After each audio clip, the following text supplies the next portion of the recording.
Hello students. सो आज हम start करने वाले हैं एसिड बेस इंडिकेटर्स के बारे में। सो स्टूडेंट्स, जो एसिड बेस इंडिकेटर्स रहते हैं वो जनरली हमें बताते हैं कि कोई भी सब्सटेंस जो है वो एसिड है या फिर बेस है by change in the colour और by changing the smell. Okay, indicators, हमको इंडिकेटर्स बोलते हैं। क्यों इंडिकेटर्स बोलते हैं? क्योंकि वो इंडिकेट करते हैं हमें कि जो गिवन सब्सटेंस है वो एसिड है या फिर बेस है। ओके, सो हम एसिड बेस इंडिकेटर्स को जनरली डिफाइन कैसे करते हैं? Acid base indicators are the dyes which gives us the knowledge whether a given substance is an acid or a base by a color change। क्योंकि वो एक die है तो generally colour change से ही पता चलता है कि जो गिवन सब्सटेंस है वो एसिड है या फिर बेस है। ओके, तो एसिड बेस इंडिकेटर की डेफिनेशन मैंने यहां पे लिखी है। An indicator is a dye that changes colour when it is put into an acid और बेस। Okay, clear? अब ये जो इंडिकेटर्स रहते हैं, जनरली हम इंडिकेटर्स तो केमिस्ट्री लैब में ही यूज करते हैं। तो ये जो इंडिकेटर्स है इसके भी टाइप्स रहते हैं। 3 टाइप्स है वहां पे। एक सिंथेटिक इंडिकेटर है, एक नेचुरल इंडिकेटर, एक है ऑल्फैक्टरी इंडिकेटर। ठीक है, इसके अलावा भी एक इंडिकेटर रहता है जिसको हम बोलते हैं यूनिवर्सल इंडिकेटर। वो हम लेटर ऑन जो है वो स्टडी करेंगे। पहले मैं आपको ये 3 इंडिकेटर्स के बारे में जो है वो बता देता हूं, synthetic, natural and olfactory indicators. ठीक है, सबसे पहले सिंथेटिक इंडिकेटर्स। सिंथेटिक इंडिकेटर्स का मतलब यह होता है कि एक ऐसे इंडिकेटर्स या ऐसे इंडिकेटर्स जो केमिस्ट्री लैब में बनाए जाते हैं। Okay, the indicators which are made in the chemistry lab are called as the synthetic indicators. Okay, mainly 2 synthetic indicators जो है वो यूज किए जाते हैं। मतलब ज्यादातर देखा जाए तो ये 2 इंडिकेटर्स ही वहां पे यूज किए जाते हैं केमिस्ट्री लैब में। 2 ही सिंथेटिक इंडिकेटर ज्यादातर यूज किए जाते हैं और वो है एक है मिथिल ऑरेंज और एक फिनोप्थेलिन। ओके, जो मिथिल ऑरेंज इंडिकेटर रहता है नेचुरली उसका जो कलर रहता है वो रहता है ऑरेंज, और जो फिनोप्थेलिन रहता है वो रहता है कलरलेस। ओके, तो सपोज हम अगर जो मिथिल ऑरेंज इंडिकेटर है जो कि ऑरेंज कलर है उसको हमने किसी पर्टिकुलर सॉल्यूशन में ऐड किया और वो सॉल्यूशन में ऐड करने के बाद अगर उसका कलर हो जाता है रेड, इसका मतलब वो जो सॉल्यूशन था वो था एसिड। ओके, इसको हम ये भी बोल सकते हैं कि when methyl orange which is originally orange in color comes in contact with an acid तो it forms the red color, मतलब it gets converted into the red color। Similarly, अगर जो मिथिल ऑरेंज है वो बेस के कांटेक्ट में आया, basic solution के कांटेक्ट में अगर आ गया तो उसका कलर चेंज होके बन जाता है येलो, मतलब the orange color gets converted into the yellow color। Okay, whereas अगर हम फिनोप्थेलिन की बात करें तो फिनोप्थेलिन ओरिजिनली जो रहता है वो रहता है कलरलेस, उसके ऊपर कोई कलर नहीं रहता है, it is transferred just like water, colourless रहता है। तो जब वो एसिडिक मीडियम के कांटेक्ट में आता है, मतलब एसिड के कांटेक्ट में रहता है, तो it remains as it is, there is a no colour change, वहां पे कोई कलर चेंज नहीं रहता है, वो कलरलेस का कलरलेस ही रहेगा। Whereas अगर वो बेस के कांटेक्ट में आता है तो changes it colour into pink. ठीक है, उसका कलर चेंज होके वो पिंक में कन्वर्ट हो जाता है। ठीक है, सो इस तरीके से हम फिनोप्थेलिन इंडिकेटर जो है वो यूज कर सकते हैं in order to determine whether a given substance is acid or a base। ठीक है, मूविंग ऑन, उसके बाद नेक्स्ट है नेचुरल इंडिकेटर्स। नेचुरल इंडिकेटर्स मतलब जो नेचर की चीजें हैं, जो नेचुरली चीजें प्रेजेंट हैं, वो भी हमें इंडिकेट करवाती है या फिर बताती है एसिड और बेसिस के बारे में। ठीक है, so natural indicators which are found in nature. तो इसके अंदर में 4 एग्जांपल्स मैंने दिए हैं, 4 इंडिकेटर्स के बारे में मैंने बताया है।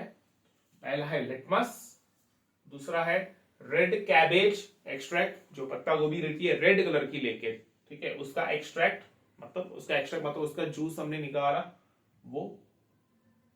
तीसरा है टर्मरिक मतलब हल्दी, और चौथा जो है वो है हाइड्रेंजिया। हाइड्रेंजिया एक प्लांट है जिसके फ्लावर्स जो रहते हैं वो अपना कलर चेंज करते हैं when there is a change in the pH of the soil। soil का pH जो है वो जब चेंज होता है।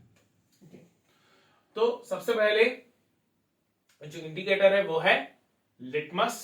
लिटमस जो रहता है वो एक ऐसा इंडिकेटर है जो सॉल्यूशन फॉर्म में भी रहता है और पेपर फॉर्म में भी रहता है, ठीक है। It is present in solution as well as the paper form. Okay, now जब ये लिटमस पेपर या लिटमस सॉल्यूशन, ठीक है, जनरली वो लिटमस पेपर या तो रेड कलर का रहता है या ब्लू कलर का रहता है या फिर एक लाइट ऑरेंज कलर का भी रहता है।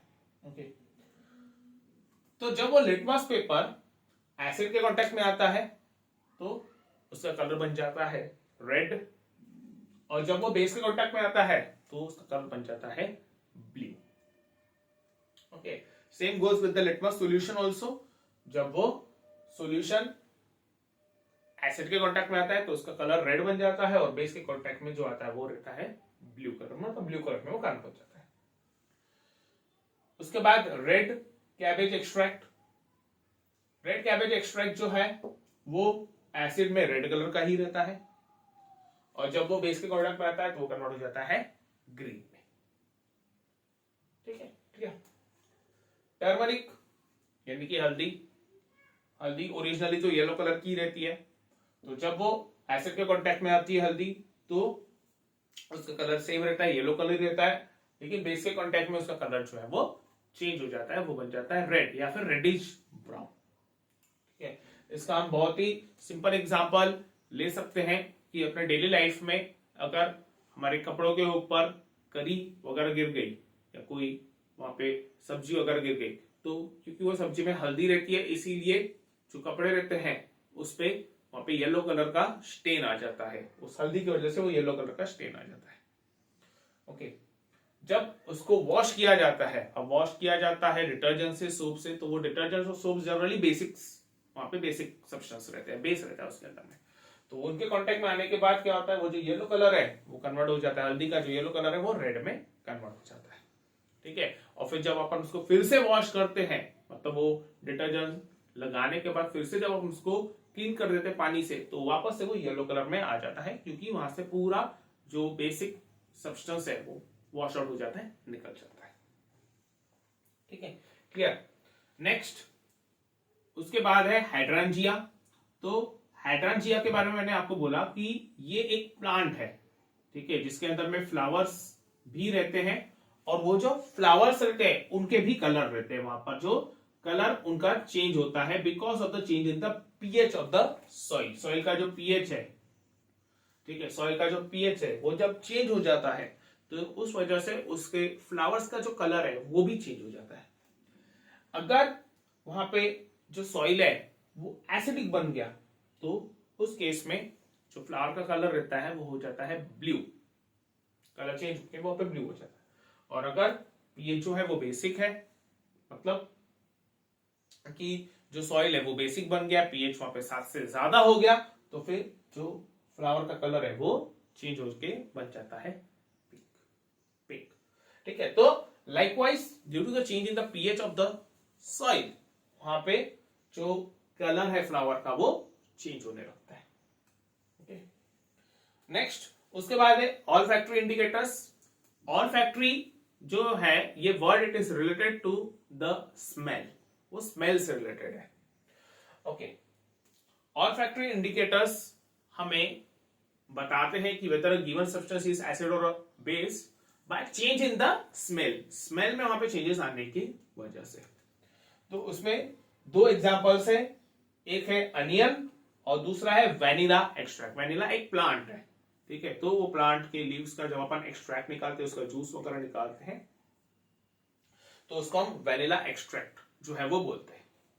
ठीक है, अब हम सबको पता है कि जो अनियन है उसकी एक स्पेसिफिक स्मेल रहती है, कैरेक्टरिस्टिक उसकी स्मेल है।